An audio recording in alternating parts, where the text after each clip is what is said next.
Olá, tudo bem, gente? Aqui fala Pastor Júlio da Missão do Farol, aqui em Teresópolis, né, a nossa sede, e louvamos a Deus por mais uma oportunidade. Hoje teremos a aula 37, parte 1, aula 37, e o tema vai ser continuação, mas vamos abrir um novo pacote, tá? Nosso tema vai ser o casamento judaico na época de Jesus. Como era o casamento lá? Para o povo, obviamente, judeu, né? Então, isso aqui é muito importante a gente saber, porque nós vamos comparar, né? Vamos comparar como era naquela época, usando o mesmo princípio, mas de maneira... Naquela época, o casamento verdadeiro entre um menino, uma menina, um garoto, um jovem com a sua namorada, esposa... Não, namorada não, porque casamento judaico não tem namoro. Tá? Isso é um dos aspectos que nós vamos falar daqui a pouco.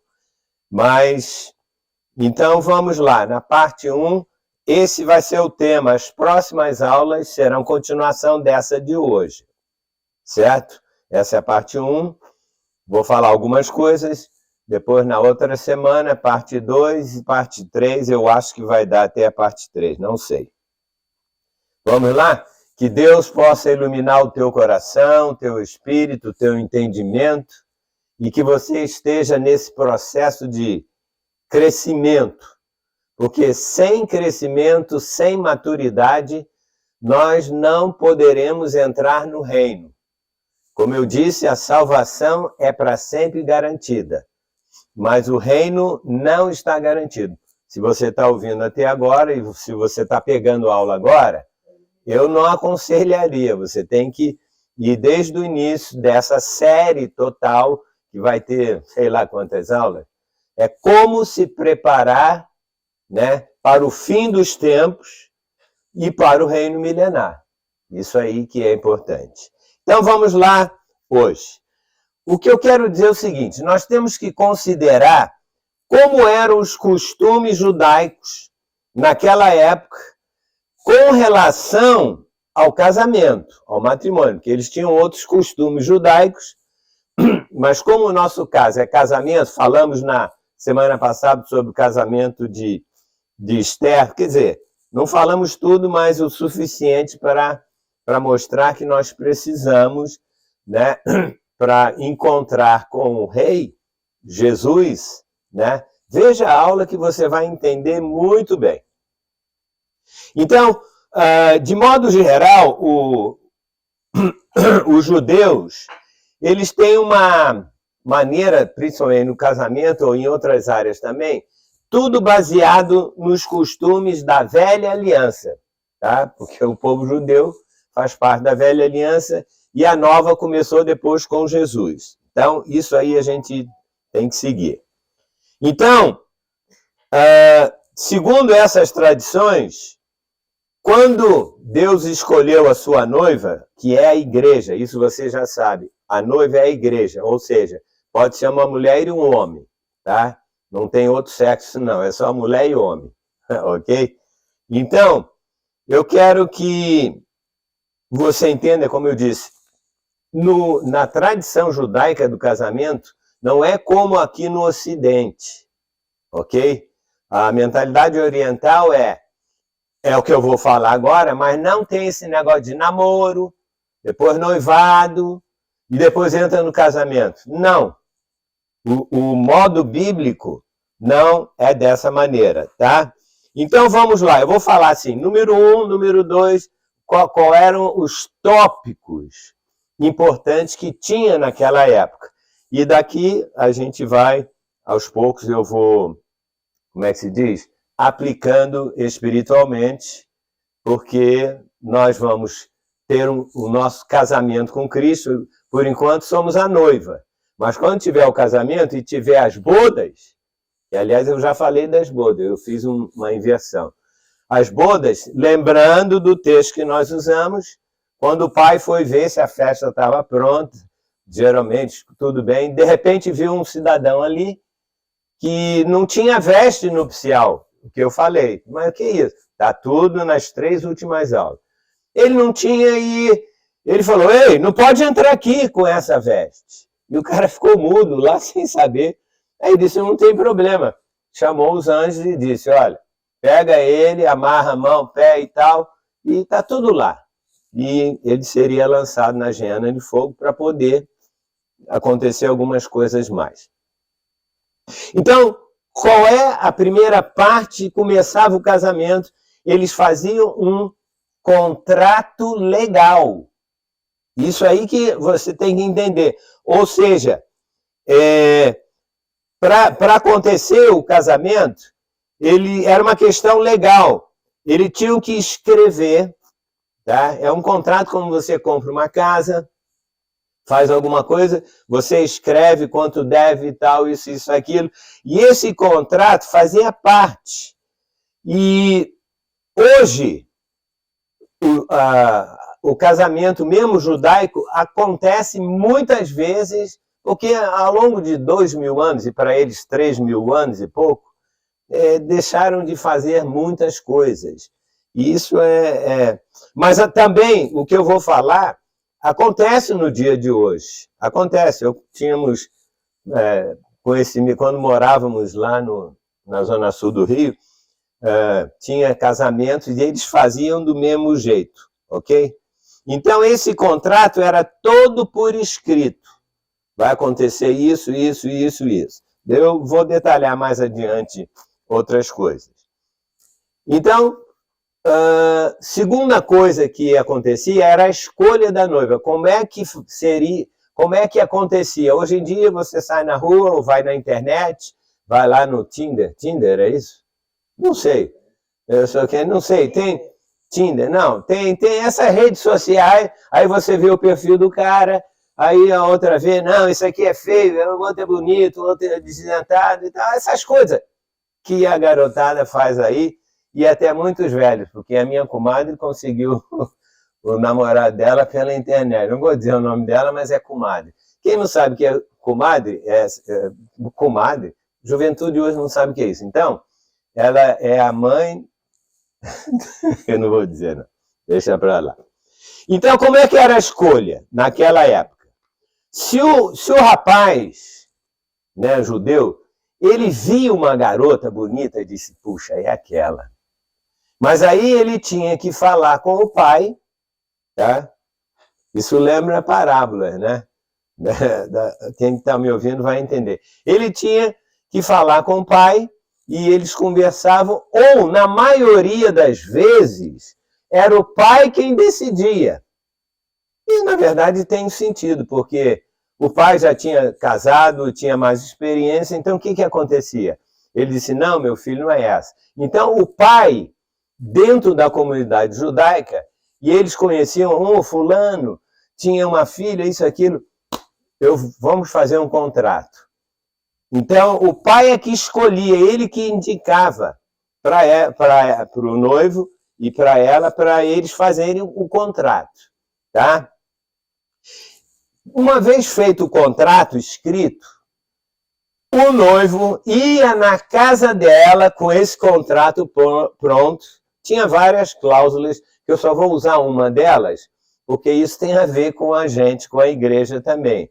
Ele botava ali os termos do casamento, do que iria acontecer. Todos os pormenores estavam ali. Então, tinha várias coisas, mas a coisa mais importante que importa neste minuto, como igreja, era qual o valor que o noivo tinha que dar para a noiva, porque o casamento era um contrato, ele praticamente estava comprando a noiva, como o judeu faz, né? Ele disse, eu quero ela, o pai aí, ele ia na casa, eles iam lá conversar, não, eu quero 100 mil dólares. Ele disse, não, está muito barato, eu investi muito na minha filha. Tá. Chegaram a um acordo. O acordo sempre era muito alto, não é? Dá qualquer merreca aí, não. A menina podia ser feia, tinha coisas negativas, ele disse, não, nessa hora do acordo, ela era uma princesa. Não, ela vale $1 milhão ou de real, sei lá de que você quer. E aí fechava o contrato e ele tinha que pagar. Ele pagava na hora e, né, porque o judeu assim, primeiro paga, depois você leva a noiva. Demorou ainda um pouco para levar a noiva.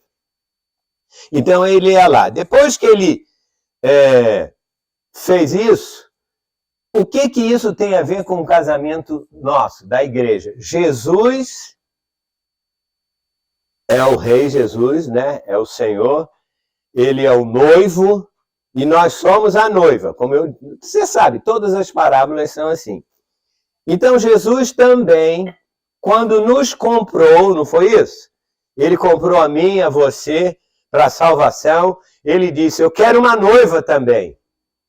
Ele era judeu, então ele tinha que casar com a noiva. Só que Jesus casou com várias noivas. Calma, eu estou te dizendo, não, Jesus nem casou. Não, não é literalmente. Então, na verdade, ele, como eu disse, ele pagava um alto preço, e a Bíblia diz que Jesus nos salvou, sabe para quê? Qual o objetivo da salvação? Livrar você do inferno? Jesus diz, não. O objetivo da salvação, Jesus morreu na cruz, sabe para quê? Para conseguir uma noiva para ele. Lógico que ele nos salvou do pecado, do juízo e de tudo mais. Você quer ver uma coisa? Vamos ler aqui, ó. 1 Coríntios, já deve estar aqui embaixo. 1 Coríntios, capítulo 6, versículo 19 e versículo 20. Olha só. O que Paulo diz. Acaso não sabeis... Ele está escrevendo para aquela igreja de Corinto, que ela é uma igreja muito perturbada. Ela tinha muitas coisas que não entendiam. Então, Paulo, como judeu, ele explicou. Ele escreveu a carta para os caras e falou assim, acaso não sabeis que o vosso corpo, ou seja, a sua vida, é santuário do Espírito Santo? Então, o seu corpo não é seu, o Espírito Santo habita, não habita? Se ele te salvou, foi pelo Espírito Santo e ele habita dentro de você. Porque ele diz aqui, o vosso corpo é santuário do Espírito Santo que está em vós. Eu não estou inventando, ele que falou. O qual tendes da parte de Deus. Ou seja, quando ele nos salvou, né, o Espírito Santo entrou no nosso coração, nossa vida, ele é o selo da nossa salvação. E ele continua dizendo, e que não sois de vós mesmos. Ou seja, epa, quer dizer que ele me escolheu, me salvou, né, me selou com o Espírito Santo, e ele está dizendo que nós não somos de nós mesmos. Se você creu em Jesus, ele entrou na tua vida, esquece, você não pode mandar mais na sua vida. E quem fizer isso, não vai crescer nem amadurecer. Você tem que seguir os princípios. Porque não sois de vós mesmos. Olha agora, eu botei aqui na minha Bíblia, eu grifei. Porque fostes, repete comigo, comprados por preço. Alto preço. É a mesma coisa, lógico, eu não posso inventar. Não, vamos fazer do modo brasileiro, você namora, fica um pouco, tenta lá, faz, transa, tal, isso aqui, depois se der certo, não, nunca vai dar certo. Para um cristão, se você não fizer como manda o ritual de Jesus, porque nós temos que seguir. Jesus cumpriu toda a lei. Nós temos que cumprir os rituais espiritualmente falando. Foste comprado por alto preço. Estou lendo 1 Coríntios 6, 19 e 20 agora. Agora, pois, glorificai a Deus. Você tem que dar glória a Deus pelo quê? No vosso corpo. Porque você não é mais de você mesmo, o Espírito Santo está ali, ou seja, ele estava dizendo, daqui para frente, você tem que usar o seu corpo, o que você é, ou seja, para a glória de Deus, não mais sua. Por isso que ele diz, glorificai no vosso corpo, né, para a glória de Deus. Ou seja, a sua vida dali para frente é sempre glorificar a Deus porque ele te salvou, você é a noiva dele, né? E daqui para frente o seu corpo, a sua vida não pertence mais a você. Ele disse também, em 1 Coríntios 7, aquela igreja era tardia em ouvir, então ele escreveu na mesma carta, 1 Coríntios capítulo 7, versículo 22 e 23. Ele falando disso, é uma sequência de pensamento. Ele diz assim, porque o que foi chamado no Senhor, sendo escravo, nós fomos chamados no Senhor, não é verdade? Sendo escravo, ele diz, é liberto do Senhor e, semelhantemente, o que foi chamado sendo livre. Agora, olha só. É escravo, olha só, é escravo de Cristo, por quê? Por preço fostes comprado. Isso aqui não é à toa. É baseado no casamento judeu. Foi um preço muito alto. E olha, então não vos torneis escravos de homem.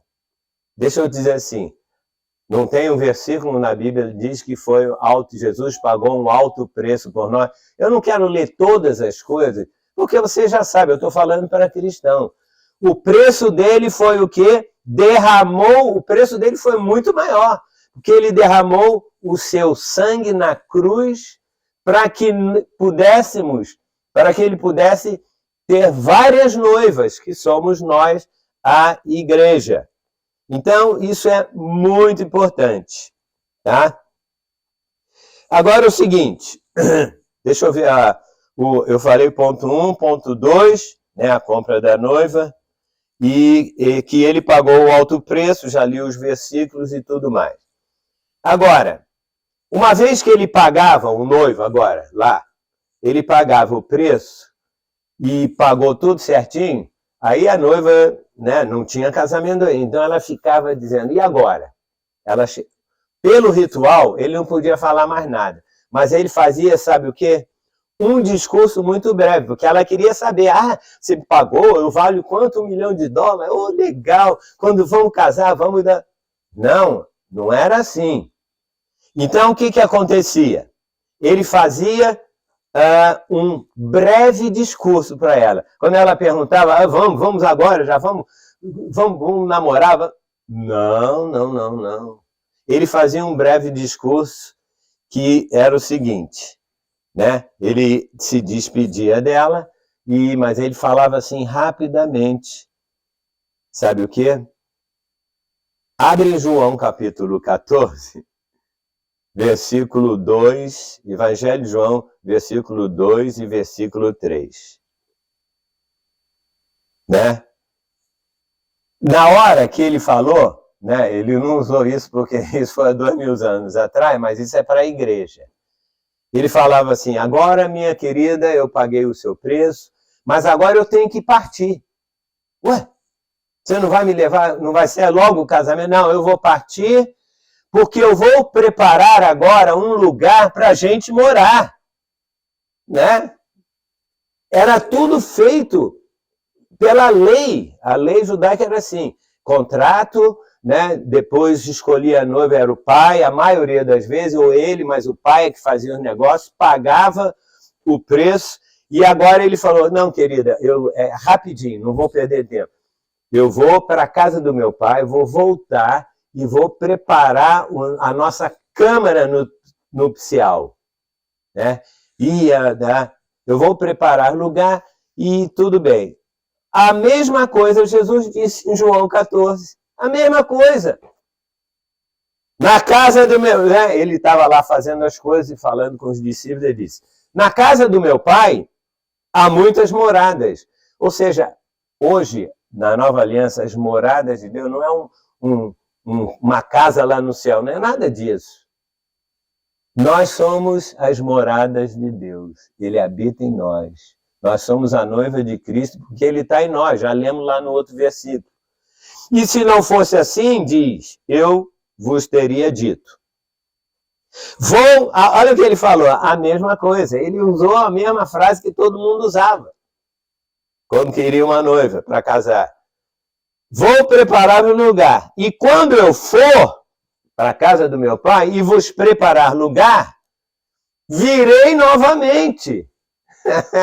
Foi o que ele disse para ela: não, eu vou lá, vou preparar a nossa câmara nupcial, vamos ter uma intimidade 10. Ele falou: olha, eu vou lá preparar, virei outra vez e vos levarei para mim mesmo, para que onde eu estiver, estejais vós também. Então veja, foi isso que Jesus disse. Ele já foi, mas já fazem quase 2000 anos. O que ele está preparando para a igreja é muito maior do que você imagina. Tá? Agora, outra coisa, ponto 5, eu enumerei aqui. Vamos falar, na sequência, o que era a construção do quarto nupcial. Ele foi para a casa do pai, foi fazer essa... Isso era o que acontecia, né, naquela época. Ele não podia levar logo a noiva, ele tinha que construir essa casa. Ou seja, era um quarto, na verdade, naquela época, era um quarto de núpcias, ou seja, era uma suíte hoje, para a gente entender melhor. Era o lugar onde eles iam ter intimidade, e para quem é casal, eu não vou ficar falando o que tem que fazer, embora hoje em dia as coisas sejam, sei lá. Então, era o lugar onde eles iam ter as suas núpcias, a sua lua de mel e tudo mais. Só que não era só o quarto. Neste quarto, ele tinha que ter toda sorte de provisões, de mantimentos, de coisas, porque o casamento judaico não era num dia. A gente vai no sábado e tal, os noivos pegam um carro, bota a lata atrás, vai embora. Não, come lá um pedaço de bolo e vai embora. O casamento judaico demorava 7 dias. 7 dias. A gente sabe disso. Aliás, qual foi o primeiro milagre de Jesus? Ele foi numa festa de casamento. E todo mundo dançando. Se você vê o The Chosen, né? E lá e tal. De repente acabou o vinho, porque lua de mel é lugar de alegria. Então o que aconteceu? Ele tinha acabado o vinho, aí ele transformou a água em vinho, não é isso? A água em vinho para quê? Para que eles pudessem continuar a festa no dia seguinte, no outro, e fariam os 7 dias. Então, quando Jesus voltar e pegar a mim e a você, que já cremos nele, a nossa... Desculpe, o nosso quarto nupcial, a nossa intimidade com Jesus vai ser durante 7 anos. Porque a contagem para Deus um dia é como 1000 anos e 1000 anos é como um dia. Então, literalmente, para os judeus era 7 dias. Ninguém vai ficar 7 anos comemorando. Mas para a igreja são 7 anos aonde o Senhor fará coisas incríveis, tendo intimidade. Eu vou falar depois, mais adiante, que quando ele voltar e a gente vai passar os 7 anos com ele, eu vou dizer agora, mas não vou provar agora, tá? Só para você saber. Então, nós vamos ficar com ele 7 anos, sim. Isso vai acontecer, só vou dar uma pala agora para você entender. Isso vai acontecer só nos últimos 7 anos da nossa era, da era da igreja. Todo mundo sabe, a gente fala do estudo do Apocalipse, usando o Velho Testamento, a gente sabe que nos últimos 7 anos haverá a tribulação e dos 3 anos e meio diante será a grande tribulação. Ou seja, o que eu estou dizendo? Muitos cristãos vão ficar aqui na tribulação e outros até na grande tribulação. Vai ser um período pior da história, onde vai acabar a história era da igreja. Mas aqueles que cresceram e amadureceram antes vão ser arrebatados primeiro. Eu vou explicar isso tudo depois, só para você dizer, quer dizer que a gente vai ficar lá com Jesus, que quando vai acontecer isso? Enquanto haverá tribulação na terra, haverá 7 anos a gente tendo uma comunhão com Jesus, a igreja. E isso é fundamental. Agora, deixa eu tomar minha água aqui. Espera aí, só um instantinho. Prepara aí agora. Eu vou falar sobre a preparação. Enquanto o noivo foi preparar a construção da casinha, ou seja, do lar onde eles iam ter comunhão, a noiva ficou lá e ela tinha que também preparar alguma coisa. Ou seja, enquanto Jesus foi, o que eu e você temos de fazer? Porque ele disse que ia voltar e nos levar para as bodas, né? E reinar nas bodas do casamento, né? Do noivado. Ainda não é o casamento. Então, veja só. Peraí. O que a noiva tinha que preparar? Eu e você somos a noiva. Vamos lá. Como é que era? O que fazia parte do enxoval dessa noiva? Ela ficava esperando ele, não sabia quando ele vinha. Enquanto isso, ela tinha que preparar os itens do enxoval. Primeira coisa, ela tinha que ter uma lâmpada, tipo uma lamparina. Você vai lembrar da parábola que nós já demos, mas eu tenho que falar, porque eu falei isso já umas 5, 10 aulas atrás. Era uma lâmpada, é a parábola das 10 virgens. Uma lâmpada com óleo dentro, e ela tinha que ter segunda coisa, uma vasilha de azeite com óleo dentro, porque o noivo, ela não sabia, a noiva de 2000 anos atrás, lá ela não sabia quando o noivo vinha. Se ele viesse à noite, então ela tinha que ter lamparina, porque senão, quando ele chegasse, e nós vamos ver o ritual todo depois, e ela tinha que ter um óleo na vasilha. Eu já falei sobre isso. E por quê? Ela tinha que preparar tudo e ela não podia perder tempo, porque ela sabia, pelo ritual, que o noivo poderia chegar da construção amanhã ou depois da manhã, seja lá quando for, ela tinha que estar preparada. Senão, ele olha, porque nós lemos já, né? Eis aí o noivo, pum! Quem falava isso? Vamos dizer. Aí, ela tinha que dizer, e agora? Tem óleo aí, eu esqueci o óleo. E agora? 5 foram prudentes e 5 não. Então, eu quero dizer o seguinte, mais importante de tudo que eu falei, se você não está se preparando hoje, agora, ou já está se preparando há algum tempo, já está atrasado. Você é mais candidato para não entrar no reino, porque, olha, quando Deus começou a me mostrar essas coisas, eu parei tudo, eu digo, não, eu quero óleo no meu espírito. Ah, não, pastor, eu já no espírito. Mas você tem que ter óleo na vasilha, é na sua alma.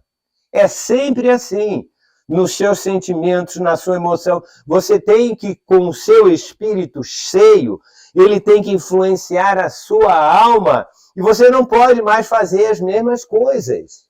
Não pode. Você tem que crescer espiritualmente e praticar o que eu disse há 3, 4 aulas atrás, os atos de justiça.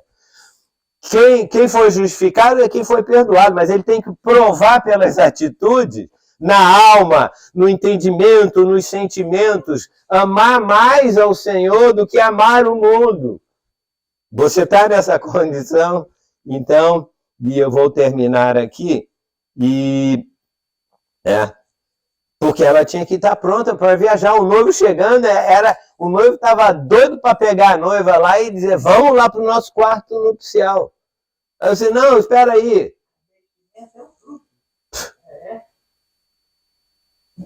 Eu vou falar. Hoje você vai pegar, a nossa aula agora vai ter que terminar. Eu estou indo devagar porque tem muita gente que nem conhece essas coisas. Tem muito cristão que eu pensava que a noiva era fulano, eu pensava que o vaso disse assim, pensava morrer um burrinho. Na minha época a gente fala assim, não fica pensando, você tem que saber o que a Bíblia diz. Então, na próxima, essa aula é 30 e quê, hein? 37? Então, na aula 38, eu vou começar a falar mais. Vai ser a parte 2 desse texto. Eu vou falar parte 3, porque tem... Olha, a preparação, tem muita coisa aqui, gente, que tinha que se preparar.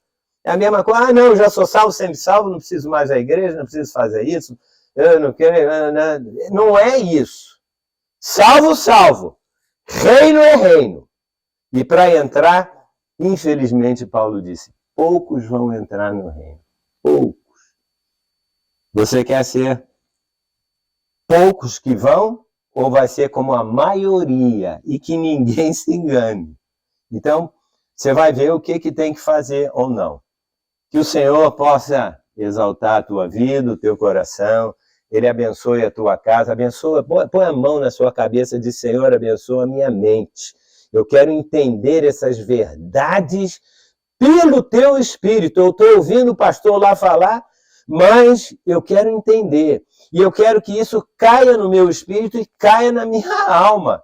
Porque a gente toma atitudes na alma. Eu quero amar mais a Jesus. Quem não ama Jesus, mas que respeita Ele, e isso e aquilo, não tem muita coisa. Amar a Jesus antes de mais nada. Então, até a próxima aula e que o Senhor seja glorificado por tudo.